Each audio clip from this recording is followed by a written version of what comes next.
Let's go. Here we are again in this new video, which I think has been quite anticipated because the last time we talked about FriggHome was about a year ago. So today I'm here with Axel, the co-founder of Frigg, my partner on this startup. It's not just a startup, it's a vision that we're going to see through to the end. So there's a lot to talk about. So thank you for being here. Thank you for being here too, and for having such great energy. Thank you. Right to the point. Instead of doing a kind of boring podcast, just talking about progress and so on, I think we should just get straight to it. For you, what would be the ultimate vision for FriggHome? Imagine it's 2030, you're an individual, you enter the FriggHome ecosystem to show a bit of the scope of the ecosystem, the ultimate vision. We like to use the example of Apple, which does everything all in one. It might not be the cheapest, it might not have the best specs, but it works, and a huge number of people use it. So how do you see FriggHome in 2030? So yeah, no, that's a really good question. Actually, it's true that Apple is kind of the benchmark when it comes to an ecosystem that really works well. That is, you have an iPhone, you send a photo, you send it to your computer just like that, with one click really. And that's kind of what we're trying to do in the end. So first, right now, we have FriggLiquid, which is a DeFi protocol on Ethereum, and cross-chain that we're deploying. Next, we have our hardware, the Friggbox, which is deployed directly in people's homes. And the third step, this is where it gets really interesting for 2030, is this whole BOT ecosystem. So these are connected devices, not to the internet, but directly to the blockchain, which allows for security and transparency in the data used directly. So the vision for 2030 is that you come home, your house is smart, so it adapts directly to you. There's an AGI in your Friggbox that manages the bots and learns from your environment. A quick example, let's say you go to work at 9 in the morning, you get up. So there's an alarm, a Frigg alarm or whatever, I'm just joking, but you have an alarm that goes off automatically at 7:32 because it detected that you went to bed at midnight and that generally you need 7 hours of sleep. At 7:32, it wakes you up, it opens the blinds, that kind of thing. You come out, you'll see your coffee is brewing, you have a kind of Alexa 2 that's sending you the news because, well, it knows your interests. And actually, all of this works in a decentralized and secure way, thanks to our physical infrastructure that has been deployed around the world. That's the vision FriggHome, I would say. Yes, and to avoid scaring people, of course, because nowadays, especially with AI emerging and all that, people are becoming more and more wary. But before, I remember the fear was, yeah, my house is going to lock the door by itself, or it's going to lock me in, or even the fact that Alexa, well, let's say, might potentially use your data for resale or who knows what else. Well, the point of doing it in a decentralized way with private blockchains, because you immediately jumped into very technical terms, but we'll try to keep it simple. Basically, all of this can be done through private blockchains. So that means you really own your data and you decide what to do with it. So if you want to keep it within your household, well, you'll be able to do that. By the way, I'll take this opportunity to make a little connection to Frigg, because a lot of people ask, what is this name, Frigg, FriggHome, etc. Frigg is the goddess in Norse mythology from the north. And she's the goddess, well, of several things, but overall the goddess of the home. She protects the household, and also, let's say, she likes to create family wealth, security in relation to both IoT and regarding money, where the goal of FriggHome is to give back purchasing power to people who own their data and who choose, so to speak, to rent out their computing resources with our little device. So just to do a quick recap of what you said, but in simpler terms, why do we like to compare ourselves to the Apple ecosystem? Because there are 3 layers. We have the hardware, we have the software, and we have the application layer. What is Apple? We have the hardware, we have the phone, we have iOS, which is the software, and we have applications that are developed directly by Apple. But Apple leaves the part, open source, in quotation marks, by allowing other developers to create their own applications. Well, for us, it's exactly the same principle, but instead of being on a phone, it's more on the internet side, blockchain. You have your wallet, you use applications that work, and you can also develop your own applications on our ecosystem. So I think that gives a good summary of 2030. Where will we be? How will FriggHome operate on these different layers? Very clear. I'm going to introduce myself a bit more today, what I do at FriggHome, because it's super exciting, super challenging. Let me ask you the question. Go ahead. What do you do at FriggHome? Good question. I do a lot of things. What you need to know is that, well, in the startup ecosystem, your role is never really fixed, and you have to be multitasking, because as long as the company isn't a big one yet, you basically have to do everything. So I like to say I handle the CPO and CFO parts. So CPO is for the product lead side, and CFO is more the finance side. That's kind of my original background. I come from that financial analysis side of companies. Anyway, when you work in DeFi, you're kind of doing both, right? Yeah, that's true. But then it's funny because there's this more conventional side where, well, I did a master's in financial analysis. And then there's the DeFi side, which is very borderline. Well, I made quite a bit of money during the last bull run before losing a good part of it, but it was really DeFi on PancakeSwap. There were 10,000% APYs, but it only lasted a few days. So in the end, you only made 10% in 2 days, but that was already pretty good. And so yeah, I managed to combine, let's say, this DeFi side where I have a lot of expertise with the startup side. So to become an entrepreneur in DeFi, blockchain, and so on. So you with the CTO, more on the tech side, hardware, etc., vision, and me more on the very specific side, the end user. How do we make sure they feel comfortable using our services? So that's kind of the role of a product manager, to connect the tech, the research and development we've been doing for several years, and this end user aspect. Will they actually use our product? Because it's great to have something amazing, but people actually need to use it. So I'm going to make a little aside about what guides us, because we're working on a really ambitious project in hardware, and potentially not just a single piece of hardware. We're also looking at making connected devices. So earlier you mentioned, IoT and BOT. Just to clarify, IoT stands for Internet of Things, which means devices connected to the internet. And BOT refers to blockchain objects, as our CTO would say, or devices that are connected to a blockchain in some way. So actually we make the connected device even more secure. Rather than being on the internet, it's connected through a blockchain. So we are guided by a vision. And I actually think that's an incredible strength, because with every challenge we face, we don't say, okay, we're not going to do that. We say to ourselves, okay, is there a partner who can help us? It's either yes or no. If it's yes, well, we learn from them and they learn from us. We work together, and potentially in the long run, well, we can integrate them into our solution and they can integrate us into theirs. So we can find synergies, but it's not like, hey, we want to do restacking on Ether. Okay, that works. But restacking on Bitcoin, that doesn't work. If it's no, we have a problem where we're going to dig deeper to find a solution. And I think that's really the strength of our team, where we don't set up barriers for ourselves. And it's like, there's a problem, well, we go for it. That's it. And so this vision and these strengths, it's a guide. Your father was the one who taught us, who gave it to us. Can you tell us a bit more about that, and how he managed to build this vision step by step? I always have this idea in mind. We never really explain it because it's too technical, but it's like, okay, there are problems with smart locks. I'm going to work on that. And in the end, he manages to create a huge ecosystem. So how did he manage? How was he able to have a vision and create such a huge vision? Yeah, so it's true that my father, so really he's our prophet, you could say. He's the one who started it all. I was there actually right from the very beginning. It's true that we don't really talk about it, but I think the first time he started mentioning this idea of a connected greenhouse was in 2019. He did a huge amount of research. In 2021, he filed an international patent. And in 2023, you and the CTO joined. We started working together, bringing in this whole Avengers team so that in 2024, we could do our first fundraising round. And as a result, make some incredible progress in just a few months, really. And yes, my father obviously left me with great lessons, both personally and in business. But I would say that in business, one of his greatest strengths is his obsession. That is to say, when he has an idea in mind, I can tell you, he doesn't just let it go, as we say. And truly, this determination, this strength of character to prove that he's right in a system that wrongly dictates otherwise is very inspiring. And I think that so maybe you didn't realize it, but my father has actually passed away. I kind of forgot to mention it, but that's why our company is much more than just a so-called cold business. It's driven by a spirit, which is ultimately my father's spirit. And obviously, both Elliot and I were close to my father because we traveled together, did business trips, went through tough times, experienced successes, and so on. And so actually, as you know, my father had a strong character, and it was hard to get an idea out of his head once he had it. But when we proved to him that we were right, he always went along with it. And I think that's the mindset he instilled in the whole team. So if we go back to how we created the entire FriggHome ecosystem, actually it all started with a smart lock in 2019 when he said, okay, I've seen the smart locks from Asablo and others who are world leaders, and honestly, they're rubbish. He said, I can do better than that. I said, but Dad, how are you going to do it? Don't worry about it. Okay, sometime later, well, I had already done some Bitcoin transactions back then, but I didn't really understand what it was. And I discovered the world of Web3. I went to see him and said, Dad, Web3 and crypto are actually really cool. He said to me, well, go ahead, explain it to me, son. I explained it to him, and then he said, all right, let's go. I know exactly how I'm going to set myself apart. I'm going to take this smart lock, connect it to the blockchain, and create a network. Well, okay, that was a really forward-thinking vision. From there, we started iterating with you, with Bertrand, and so on.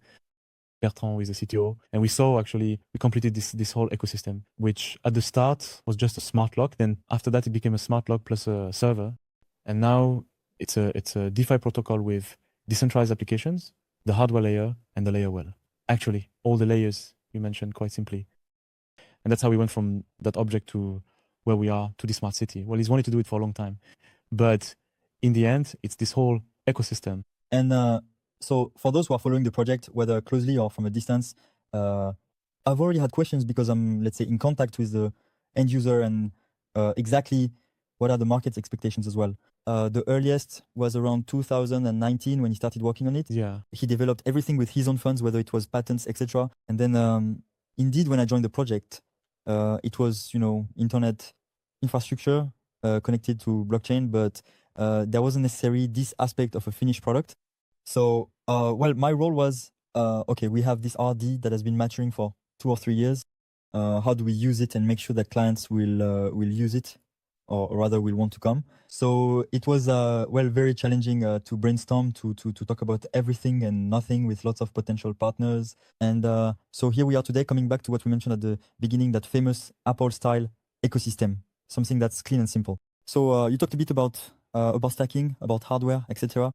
When we talk about it, it's complex. When we sell it, it's simple. But the goal here is to get a bit into the details on this podcast. So we're going to take it step by step. But yeah, when we sell it, it's very simple. The idea is that you have a little device, you plug it in at home, you generate passive income, and you don't need to know where it comes from. It's like the internet, the arrival of the internet, like you like to say. I don't know if you want to tell that story. Well, there you go. I'm going to ask this question again. Do you know how the internet managed to achieve mass adoption? I don't know. I'll say it again. Well, a lot of people might think it was because of its usefulness, the information library, etc. But that's not it, because that existed before mass adoption, obviously. It happened through something physical, something tangible. And what is that? The internet box? Well, we are the blockchain box. Very well summarized. So if I come back to the final product, let's say in 2026, it's I buy my box, I plug it in at home. I don't need to understand what blockchain is, but I'll be using it without even knowing it. I'll earn passive income. And beyond that, if I want to go a bit further, I can use a wallet directly in cold wallet mode on this server. I can connect smart devices. Same thing, today in my circle, I don't really know, at least, for example, within my family, I don't know many people who use smart devices. On the other hand, the guys who are a bit geeky, but I think it's going to catch on. At the very least, you see it with TVs. TVs, we don't really think about it, but they're becoming smart, but we don't always realize it. That's our goal. A small box, you plug it in, you earn money, you can connect things. It works. And if you want to dig even deeper, you'll realize that the technology is just crazy. So that's kind of the ultimate vision. So if we can talk a little bit about the roadmap, let's do a quick update on where we are. And for people who want to follow the project today or in 2025, what can they potentially expect? Yeah, of course. So we did fundraising last year, our seed round. We did a huge amount of R&D. So we had started before, and we really doubled down last year. And now, this year, it's done. We finished our R&D and we're ready to simply launch our first product, FriggLiquid, publicly. FriggLiquid is a DeFi protocol on Ethereum and its rollups, which basically allows you to manage your portfolio much more easily. So we track everything related to yield and we let you do swapping. So for example, you're on Lido, you see it's at 3%, and then there's another competitor, Coinbase, which is at 3.2. Boom, you can swap. And that way, you're always maximizing your position. And then you can restake to earn even more afterwards. We allow you to eliminate all those 5 dashboards, all those transfers, all those wraps, all that stuff. With us, you have a dashboard that's centralized, but it belongs to you. It's not centralized. It's decentralized on the back end. And basically you can, optimize your portfolio and your yields so you make more money. That's what we're going to release very soon. In, I think, a few weeks, actually, we're doing what we call the private beta, which means that you could potentially, if you want to participate in our project and help us, get in touch with us, because we're also going to have a private Discord for beta testers. You're giving away too much information now. Oh, it's actually an alpha for those who are watching. All right, I'll stop there. But basically, there will be invitations for to an exclusive preview if you want to test it. And of course, there will be rewards as well. So that's for 2025. And then regarding that famous device everyone is waiting for in the end? Well, we're planning to release it in 2026. So right now we have a working prototype, and in 2026, well, there will be mass production and we'll be able to deliver it directly to your home. So there will be a limited number of boxes. We can't have an unlimited stock right away. So there will be batches at first and then you'll be able to order it. So be early, that's it. Just stay updated. That way you can be part of the first batches and enjoy the ecosystem as a preview. Okay, thanks for this recap. We'll come back to the product a little later. Now I want to talk about the team. So I'm going to give a quick overview, let's say, of the main departments there, because this is kind of my area too, the startup side, and I like to bring value to it. So in any case, for us as a hardware company, we also do software, we build infrastructure, we do a lot of things. So let's say we have a team focused on marketing that is also very skilled in design, communication on social media, and managing networks tailored to what we're rolling out. Right now, we're deploying on Web3. Ultimately, the box, as we've said, is a way for the average person to get involved, someone who doesn't need to understand blockchain, who just wants to earn some extra money and potentially secure connected devices, participate in a network, and contribute to complete decentralization. So that's it. We have this marketing side, and we also have a technical side, which I think is actually the biggest part in the end. We have people working on the hardware and others working on the software. We also have a somewhat larger, a legal team, which is actually quite important for the Web3 and hardware side, because with hardware, we're right in the thick of it when it comes to supply chain and logistics. We're going to have a lot of constraints to manage it. Challenging. There are no barriers. We break through the barriers, but you just have to get past them step by step. And so as for my part, which is more on the product side, well, it's about how we communicate with the community and make sure that the community loves our product. We're on the same page so far. Yeah, we agree. So to build a bit of excitement, can you tell us about the advisors, especially one who helped us on various blockchain topics and who is mentioned in the Bitcoin white paper? You're just going to drop the juicy names right away. Okay. So here is referring to Jean-Jacques Isquiter. Wow, our CTO has obviously communicated with him several times, and we even had a call back when we onboarded him, so to speak. And yes, Jean-Jacques is obviously someone very relevant. And as you mentioned, he was cited in the Bitcoin white paper. Well, there are 8 people. If you Google Bitcoin white paper, there are 8 people. And I think he's the first one. Yes, he's the first one, yeah. And so he's, you'll see, I think he's listed as JJ Isquiter, something like that. So he's with us. Next, there's Louis Pouzin. Now, he's a gentleman who is truly admirable because he played a major role in the development of the modern internet. Notably, he created the datagram. So that's really something absolutely incredible when I say that. It's a bit like, for those who aren't very technical, it's as if I were talking about, I don't know, inventing electricity. Well, something similar, basically. Next, there's John Day. John Day, who's the co-founder of a project called Rena. Rena, which is really widely used in the Cardano blockchain. And also, Armenia is also trying to implement this network at a national level. So it's a kind of equivalent to internet protocols, actually. A few from time to time who help us. There are a few. Mathematician. There's Bill Buchanan, who was honored by the Queen of England. And there's Jeremy Cohen, who is an influencer, more than just an influencer, he's an advisor, influencer, consultant, and so on, in the Web3 space. And he's very relevant and helps us with the operational side. And I'll come back a bit to this Rena part. Of course, we don't talk about it much. It's part of our research and development. It's part of our secret sauce. But basically, to put it simply, today, the internet is built on the TCP IP infrastructure. So IP stands for IP address. That usually makes a bit more sense to people. So basically, it's like a country road because it was created and deployed in the 1980s, so 1980. So it's been around for 45 years, so to speak. And for 45 years, well, actually, this country road hasn't changed, except that the cars driving on it have evolved. So just with streaming video, all the things that travel over the internet, everyone uses. The internet today, plus the blockchains that are built on top of it, well, that means it gets congested, it's complicated. And so Rena is, let's say, the highway of the internet. So that's to simplify things a bit, but to show you the scale of our research and our final product. But of course, the end user doesn't need to understand all that. The goal is for it to work extremely well on our end. We haven't necessarily talked about it, but we also have a post-quantum aspect to our own blockchain. Obviously, yeah. Obviously, that's, everyone knows that. No, yeah, you're right. And you once told me something where you were absolutely right. So actually, we have this post-quantum blockchain, quantum resistant, that can withstand quantum computers. There you go, if you will. And it's true, we were there like, okay, it connects the boxes, it connects the bots, etc. And it's a blockchain that's really high performing and actually brings a new paradigm directly to this universe. And you came to see me and said, I want this to be the blockchain that connects objects. And I found that to be a really relevant positioning and approach, because it was one of our advisors who told us that John Day, when we had him on a call, he said, the guy who had the idea to connect objects to the internet should be fired because actually it's not safe. And our blockchain will allow, from a highly secure perspective, to connect objects. Because the thing with IoT, the Internet of Things, is that everything becomes a computer. So you have this TV, which is a smart TV, it becomes a computer. Your Tesla is actually a computer. Tesla is hard to hack because Elon Musk isn't stupid. He put the best engineers on it to make sure that, well, no one can hack your Tesla, you know? So you have actually what costs the most in a Tesla isn't making the body with the wheels. It's developing the software that can actually withstand attacks.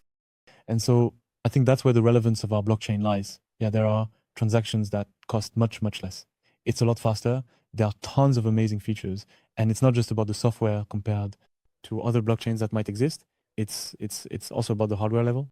In our hardware, we have chips.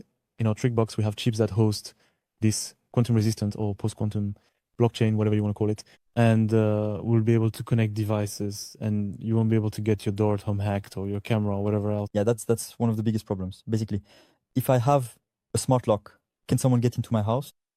And today, since a smart lock is a IoT device, so it's an object connected to the internet, and the internet can be hacked, then it all depends on the lock itself and how much security it actually has. But if we add a blockchain on top of the internet, sure, the blockchain itself might be great, but if the internet, the underlying layer supporting this blockchain, is still like a vulnerable country road, well, it still brings problems. On the other hand, if we manage to change that road, make it much more secure, more reliable, etc., and then put a blockchain on top of it, then we become even more resilient. And if we manage to encrypt it in such a way that it becomes post-quantum, well, then that's the winning combination, and that's kind of the ultimate vision of FriggHome. And so all of this very technical part is actually thanks to the work your father did with his advisors, who helped us tremendously on this aspect, and which will be implemented gradually as we roll out our infrastructure and our ecosystem going forward.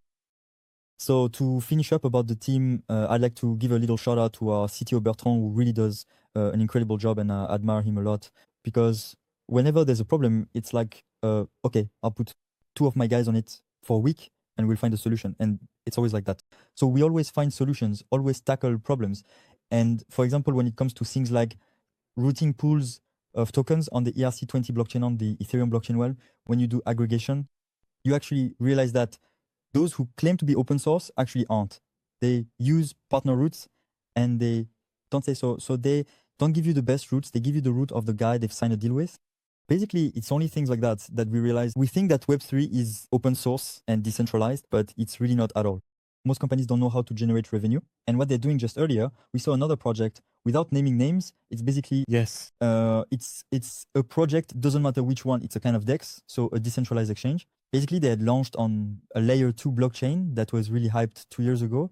I think it had grown to more than maybe 5 or 10 billion in TVL. So this project had developed well. In the end, it's a SaaS, it's a software with a smart contract to enable decentralized exchange on this blockchain. And today I came across their Twitter account again, and in the end, they've switched to a different blockchain. And the problem with all these Web3 startup projects, because that's kind of your thing. Yeah, my thing is checking all that out. Actually, the research and development part they do is really just software, a smart contract that gets copy-pasted depending on market hype. And that's the problem with layer 1s and layer 2s. It's all about the race for TPS, so for transaction scalability per second. But actually, once this blockchain has raised funds, it spends them on marketing, running marketing campaigns with airdrops and so on. People show up, there's hype for 6 months, they reach 1, 5, 10 billion in TVL, and then 6 months later, there's nothing left. And so all the projects that were on it that have software just copy-paste it onto the latest trendy blockchain. So basically, it's just speculation. Yes, you can make money as an individual, but from a technological advancement perspective, we're really just going in circles. There's no innovation happening on the blockchain. It's basically a fundraising business, really. Mm-hmm. It's really just that these guys are out there chasing grants, like, hey, we can get 100,000 here, 200,000 over there. And yeah, like we were saying off camera, they're just pure opportunists, not at all trying to make a real difference. Exactly. That's the problem. And so, well, thanks to Bertrand, whenever we see an issue or something that doesn't make sense, we actually get our hands dirty. We try to understand, we learn how to do it. And the goal is for us to be able to do it ourselves, to have this ecosystem, to know how to do everything. It's step by step. And that's why we're starting with just one application first, decentralized, which allows you to swap your cryptocurrencies, exchange your cryptocurrencies, do staking. So you can earn returns on your cryptos. Mainly Ethereum, that's where we start. But all our work is based on, of course, all the blockchains. We've taken them all into account. we've taken most tokens into account, most of the staking methods, let's say, we've included them. And actually, this is work we're doing on the back end, and that will gradually release if it's relevant, depending on the market. But yeah, it's really like there are too many Web3 startup companies that just raise funds. I don't know how they use their marketing, okay? They just make you a SaaS and a smart contract. But beyond that, well, there's no innovation. And so it just goes around in circles. Yeah, it's a shame because I really think that in Web3, in blockchain, in cryptography, etc., there are truly some amazing technologies that can make a big difference. And I think that innovation isn't that complicated. It's true that we tend to mystify this thing by saying, yeah, I need to have the idea, I need to have the knowledge and all that. But if you look at ZK, for example, zero knowledge, it's a technology that dates back to the 1980s. They put it on the blockchain and now it's, ZKS is the future and all that. Yeah, it's been around for 40 years, you know? So, and yet it's useful, you know? I'm not saying it's not useful, you see? Your CPIP, we've talked about it. It's been around for years, for decades, and yet we still use it because, well, there are problems, but it still works, you know?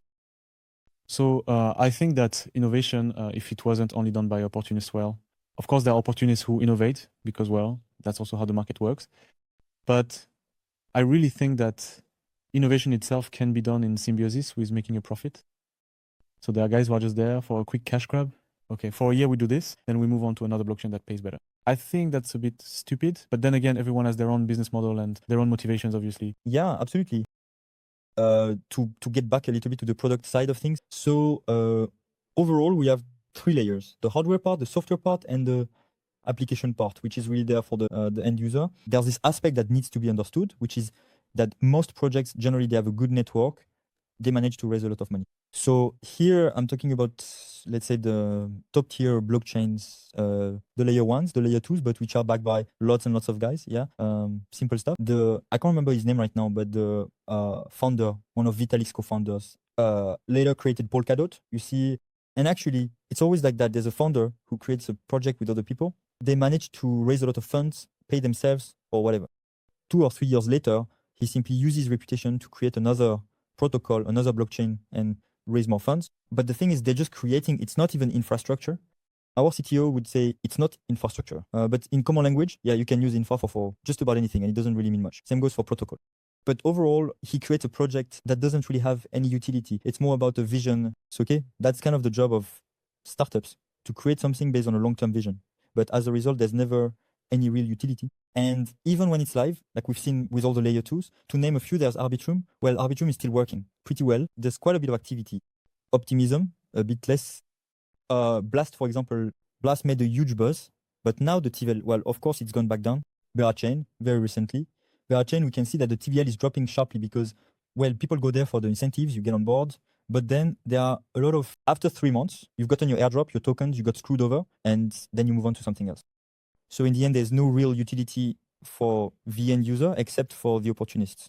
So yes, you have the opportunists who come in, you manage to raise funds, you have KPIs, it works, but then you just start all over again the next year. So for us, the goal is first to create utility with our application, which is FriggLiquid. So basically, if you want to earn yield on your Ethereum, you come to us, and you can either, actually, we're going to give you the choice precisely. The aim of our positioning is to be blockchain agnostic, and even, I would say, opportunity agnostic, because we're actually starting to work with proof of stake validators on Ethereum in the form of proof of deposit, which are called liquid staking tokens, or LSTs. The idea, in fact, is to display a sort of leaderboard. Look, you have the option to stake and earn returns on your Ethereum. But maybe, well, some of them might be more profitable than others, without naming any specifically. But so we first create utility by saying, here you go, you have an overview. You don't have to look all over the place. You have an overview right here. You can swap instantly. It's liquid.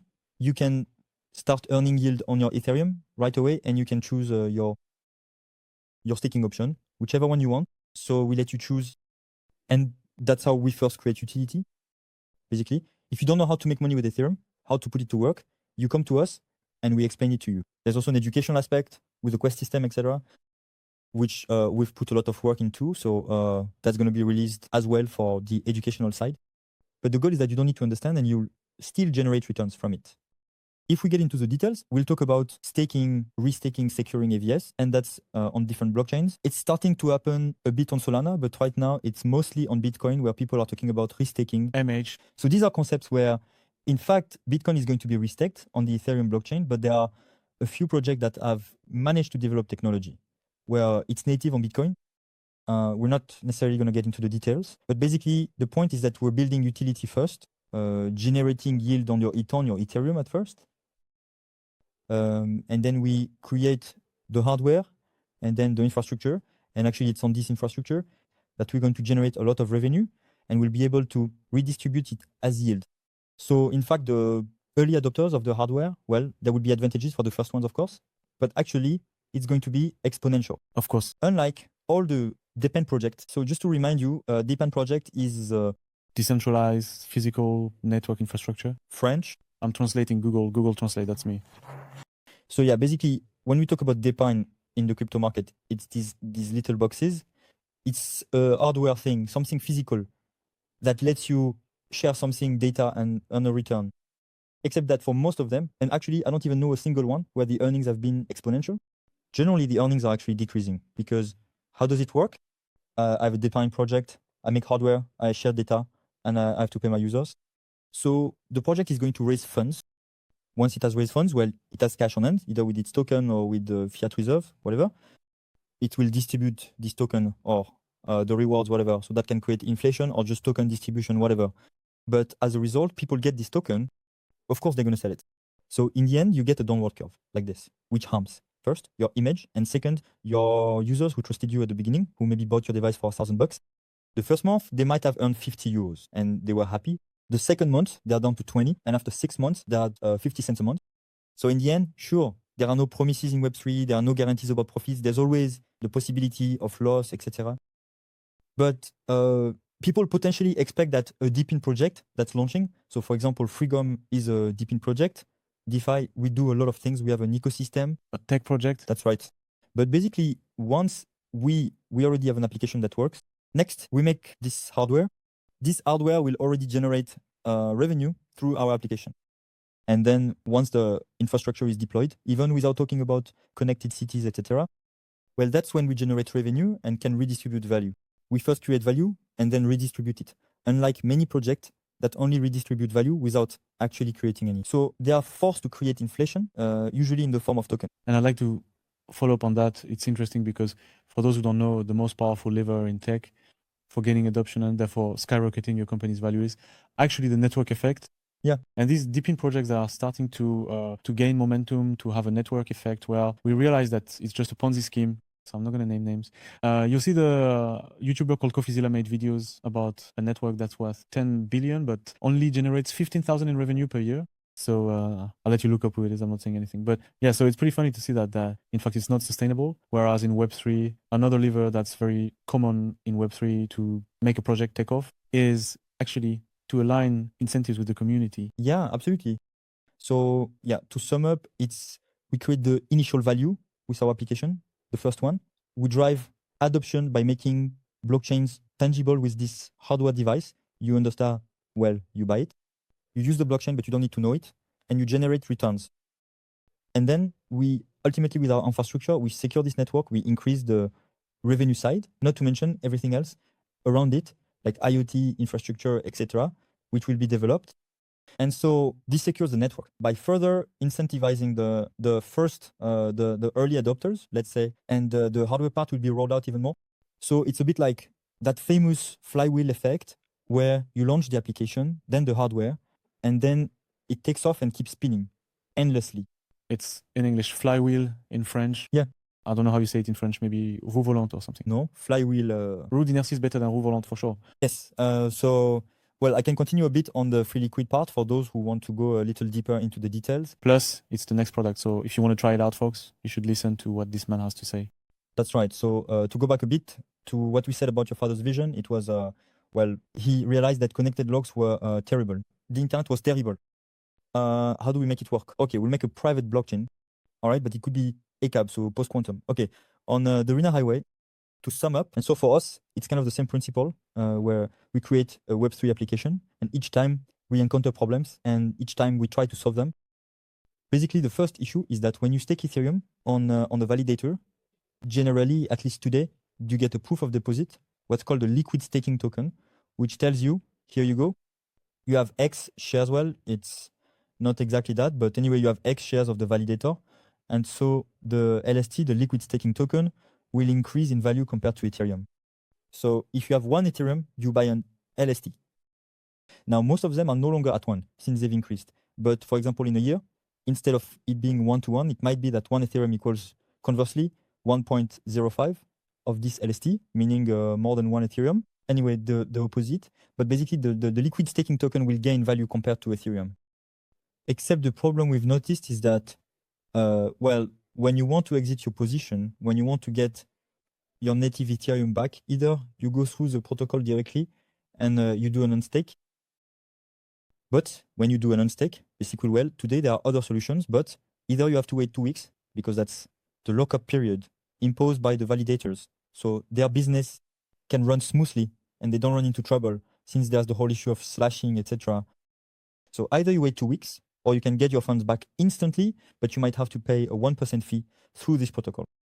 There are other protocols where I think I saw one where basically you have maybe a 1 week delay, but you still have a 0.01% fee. It's not a lot, but on a 3% annual yield, it's annoying, right? It's still it's kind of a pain. And so the other solutions, they don't always work.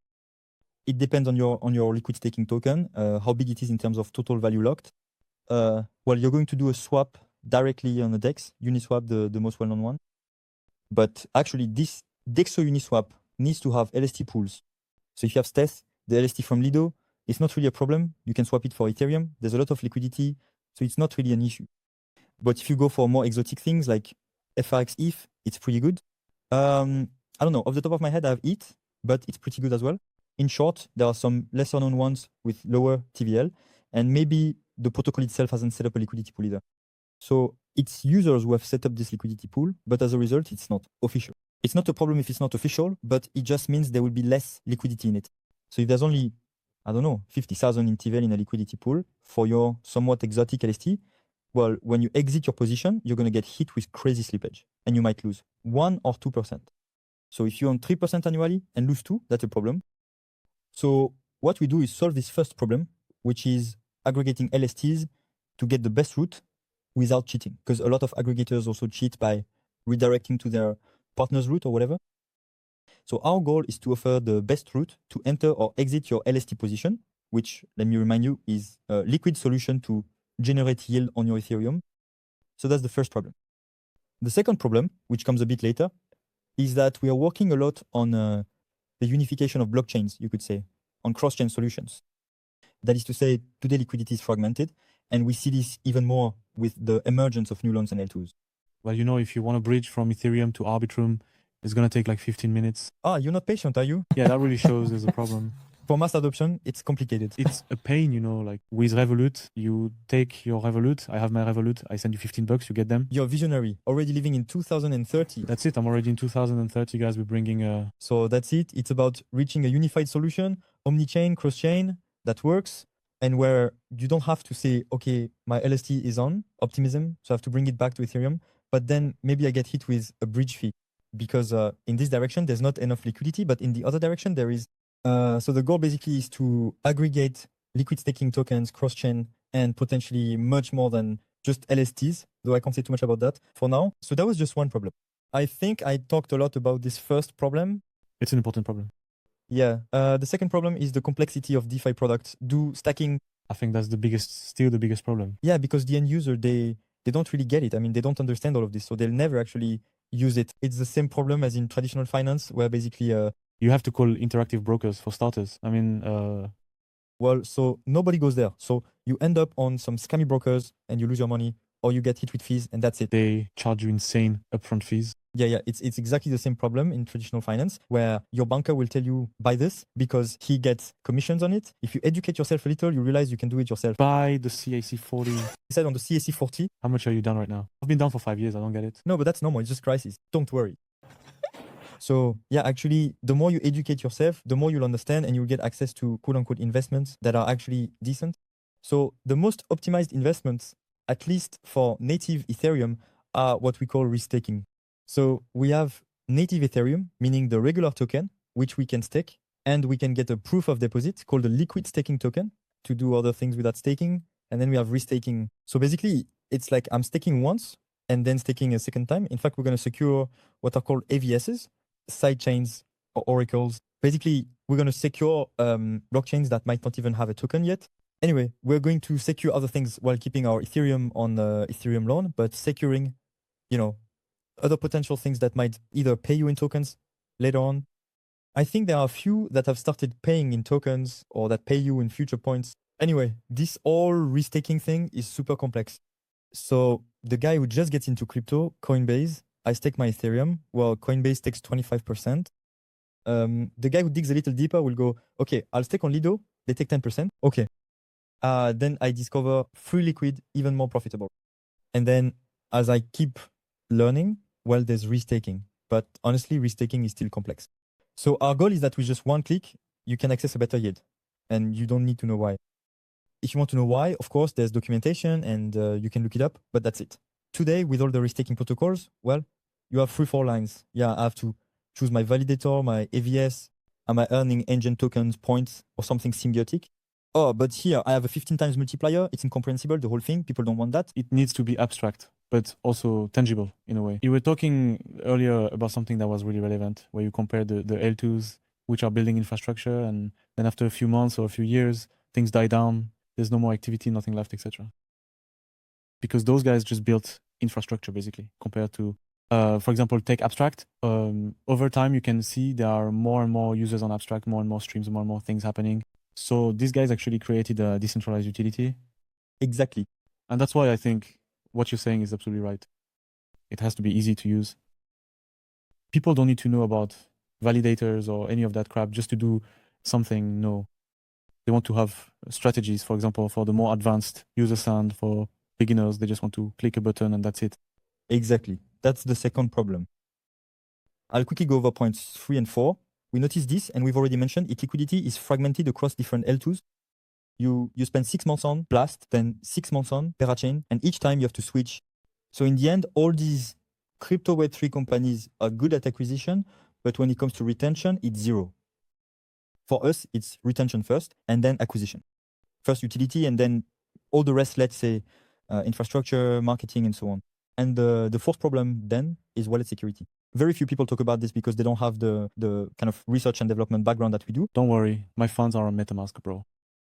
Yeah, so there's that. But there's also the issue of quantum attacks, which people are talking about more and more. There's the cold wallet aspect, but the thing is, it's not completely open source. So you have a little key that secures things, but you don't really know what they're doing with it. Tiny backdoor. Yeah, there are backdoors. And besides, a cold wallet is kind of dumb. So we could create what we call a smart cold wallet, which would be intelligent. We're not going to say too much right now, but it hints at a lot of things coming up. It's coming. There's been some R&D done. Yes. We've done a thorough review of the application side. We've talked quite a bit about the hardware side. Stay very tuned because we're going to talk about it. We have the prototype up and running. We'll probably, in some way, show it exclusively to certain people. And then this last concept of infrastructure, which is kind of the ultimate goal of FriggHome, is the mesh network. Right now, actually, there's so much to say about it that it's hard to sum it up in a single word. But overall, the ultimate goal is to deploy an infrastructure that enables a multitude of services, giving power and benefits back to those who have a Friggbox, quite simply. To recap a little, could you give us a quick review of the competitors we have? It was really tough to dig into all that. Overall, we've identified 3 types. There's running blockchains, solo validators, mainly on proof of stake smart home, and deep in, how do we set ourselves apart from these competitors? Yeah, so as for the hardware that runs blockchains, so kinds of miners or validators, for example, you need to have I think it's called DApp node, if I'm not mistaken. DApp node is basically, you buy your device for $2,000 and you can run an Ethereum node on it, not with 32 each, but more as a validator then. Then when it comes to smart homes, you have everything like Amazon's Alexa, Google Nest, and so on. So it's absolutely centralized. You're giving them your data. Sorry, I'm not giving any context. On one hand, DApp node is more for blockchain hosting. It costs $2,000 and that doesn't necessarily mean you'll make a lot of money from it. So that's for the part. It's very technical as well. You get a box, you have to install the firmware, you have to follow all these steps, you don't understand anything. Yeah, totally. It's not user-friendly at all. It's Linux, basically. Yeah, it's Linux for sure. Completely different. And it's really just for hosting blockchains. Then for everything related to smart homes, as I mentioned earlier, there's Alexa, Google Nest, and so on, which basically, I don't know about you, but for example, let's say you're having a conversation with your mom, your brother, or whoever, and maybe Alexa is listening to you and sending the data to a data center in the United States. So it's really quite interesting, I think. In terms of empowerment, yes, it lets you activate Spotify with your voice and listen to whatever music you want. But when it comes to decentralization, it's not great in that regard. It's actually really centralized. You have no idea what they're doing with your data. And the last ones, how was it? About Depin? Regarding Depin, there's going to be IoTex, Helium. Helium is an interesting company they used to host IoT devices on their network, but it didn't really work out. And now they're hosting 5G networks for phones. It's a kind of decentralized 5G. I put that in quotes because they've partnered with T-Mobile, which is the #1 carrier. It's a bit like SFR or Orange in France. Are you really decentralized when they're the ones providing the network? I'm not really sure. But there you go. And actually, yeah, you can make a bit of money if you host their hardware, but it's really specific because I think they've learned their lessons with their...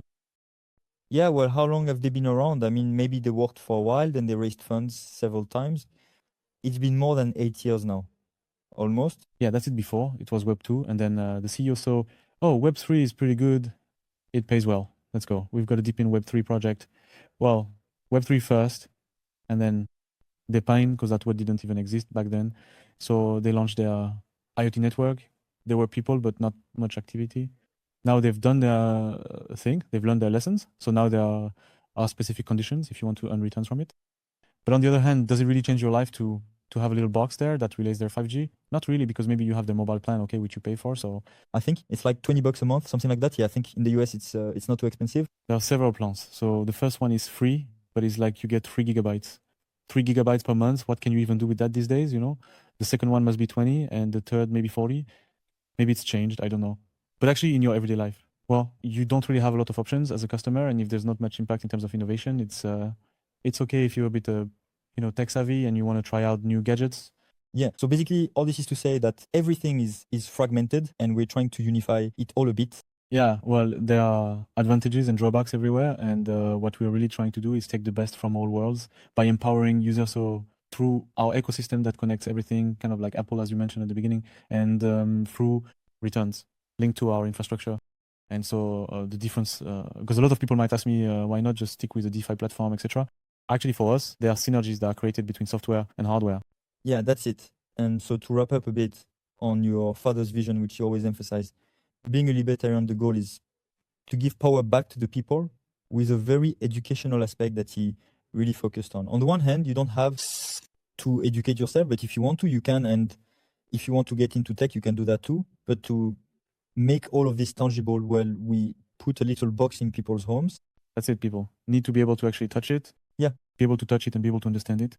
Because I think in the end, we're still just apes. It's Naval Ravikant who says something I really like. He says, at the end of the day, we need to stop taking ourselves so seriously because we're just apes with a plan. Yeah. And as apes, we need to touch things, actually. There's a debate that could happen where people would say, yeah, but apps on your phone prevent you from really touching things. But the fact is, you still have your phone in your hand and you still have logos, icons that serve as anchors, actual physical anchors, really. You know that when you want to call someone, you have the phone icon, you tap on it, and it opens your thing, you see. So what we're doing is something no one has done before, which is to create a physical anchor for people. And in the end, it's the same mental model as the internet. Very well. Well, thank you. That's a great way to end things. I think we'll do a podcast every year or every 6 months. Yeah. See you next time. Thank you. Thank you very much. Thanks, guys, for watching this podcast with my co-founder, Elliot. Follow us and stay updated because, as we said, we dropped some little alphas in this podcast. Thank you for watching and we'll see you next time. Ciao.